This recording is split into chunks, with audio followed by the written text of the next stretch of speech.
Hello everyone, Joshua Myers here, and welcome back for another Max review video, and today we're going to be taking a look at an oldie, but a classic. We're going to be looking at, right here, is the TOTS Halloween 2 Michael Myers Max, the Blood Tier version, version 1. So let's dive right into this.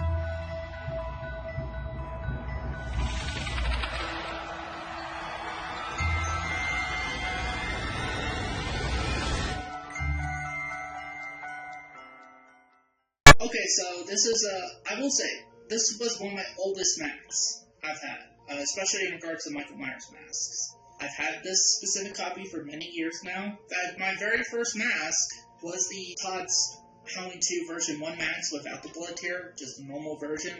That was my very first mask I ever owned from Trick or Treat Studios. It was my very first legitimate Michael Myers mask that actually looked like from the movies. I remember being ecstatic for these masks. Funny story, I even sold my Xbox 360 at the time, around 2012, 2013 when these were coming out, and I managed to get enough to pre-order this. When these came out, these were $70. I know, crazy the fact that these are $70 when they were just coming out. Unfortunately, you can no longer get this mask, especially because of the blood tiers. Now, apparently, Trick or Treat Studios pulled a smart one, I think, and they essentially, so some of their stuff that they had under Universal's brand in regards to Halloween, like Halloween 2 and Halloween 3, for example, their H2 Deluxe version 1 mask, so the non-blood tier version of this, they rebranded it as a Halloween 1 mask. Let's be honest, I think that's what it was intended to be initially. It was intended to be an H1 mask, but because they didn't have the licensing to the original Halloween, they couldn't really do that. But now they have the license to the first film, so they decided to brand it as a Halloween 1 mask, so you can still get the clean blood tier version of the H2 version 1 mask. They're also doing, still having the Halloween 3 mask set, the Pumpkin Witch and Skull. They're just labeling it under their Don Post Studios lineup, which apparently, for those who don't know, Trick or Treat Studios apparently purchased the company Don Post Studios. So now they're able to go and do all the different stuff from Don Post. And they're coming out with other versions of the H3 mask sets. They're coming out with different versions of the Skull mask and the Pumpkin mask. So that's pretty cool. I do believe, however, if Universal still had them have their IP licensing rights to these movies, I think we probably would have at some point soon got a version 2 of the blood tier mask here, with the same paint job as the version 1, as the version 2 mask that I did a review of, but just with the blood tiers added. Probably a different way of doing the blood tiers than what they do here. But enough about that, let's take a look at the actual mask. So, the mask here clearly is meant to represent the mask from the original Halloween 2. More specifically, at the end, where, spoilers, at the end of the film, Laurie Strode ends up shooting Michael Myers in between his eyes, and then blood starts to run down his mask, almost like tears of blood.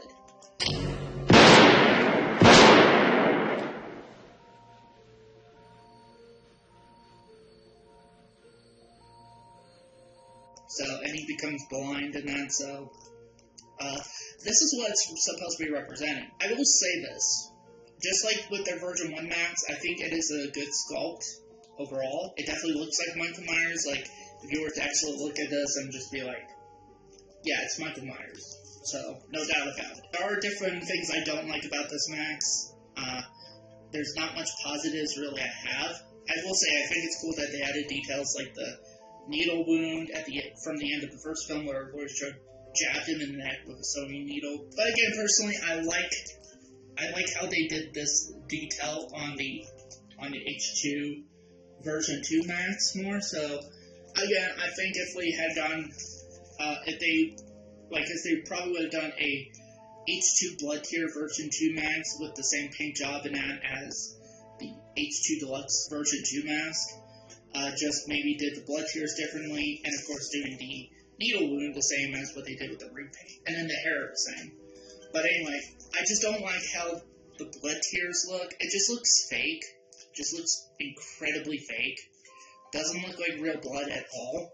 It actually looks like it actually somebody went into a mask and looks like chocolate syrup. Like somebody drizzled chocolate syrup on there, and that's supposed to be like, that's just what it looks like to me. And also, too, another thing I don't like about this mask is the hair. Like, seriously? What the f***? Like, what the actual F? Like, just look at this. Now, to be fair, this mask is pretty old. It used to have more hair, but then I ended up cutting it because, well, yeah, but look, it's starting to become, like, having receding hairlines, and just also, like, just look at this. Like, the hairline's starting to, like, again, I think that's due to age, but, yeah.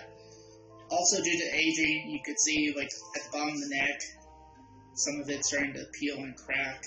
So at some point, I might get myself another version of the H2 version 1 Pelletier mask. So, because I know you could still get them from third-party sellers and stuff like that. So, they still do exist. So, I'm going to try to grab this, and also I'll at some point grab another H2 Deluxe version 1 mask from a third-party seller, you know, just to add to my collection. But overall, this mask lasted me pretty good. Actually, I used this exact same mask in my very first, well, not my very first, but, like, one of my first successful short films, Hounding the Shape of Michael Myers. Check it out on my main channel over at Bloodman Productions. I'll provide a link to the short film in the description box below. But this was the mask I used for that short film. And again, it was really good. Now, I probably would have ended up using the mask from the original movie or something like that if I were to have redone that today. So, but yeah, this was the mask I originally used for that short film. So, yeah. But overall, decent mask. Don't like the Pelletier paint job on it. Don't like the needle wound paint job on it. I really cannot stress enough how much I don't like this hair. Just look at that. But honestly, in regards to fit, it basically fits me about as, okay, it's not as big as their Halloween 1 max, like the first Halloween 1 max, not the newest one that they just came out with, which is called the Boogeyman, which I will pick that up at some point soon. But it's not small like the Halloween 6 mask, or the Halloween Resurrection mask, or the 2018 max. It's not as small as those, but it is bigger than those, and it's not as big as the H1 mask, so it fits me fine. Outside of that, there's not really much to talk about this particular mask. That hasn't already been said over the past decade. So that's it for this review. If you like this video, be sure to hit the like button. Also, too, if you're new to the channel, be sure to hit the subscribe button. We are currently now sitting at 97 subscribers. I am almost up to getting 100, so I'm not really here for views or likes or whatever, but it does motivate me. It really does. It shows me that people are watching, people actually give a crap about my content, and therefore, it makes me give more of a crap about my content and the effort I put into it. So, and just all the different kind of stuff I'll do. So, any support to my channel is greatly appreciated. And to all you who currently watch my content, again, thank you guys very much. And of course, as always, thank you guys for watching, and see you next time.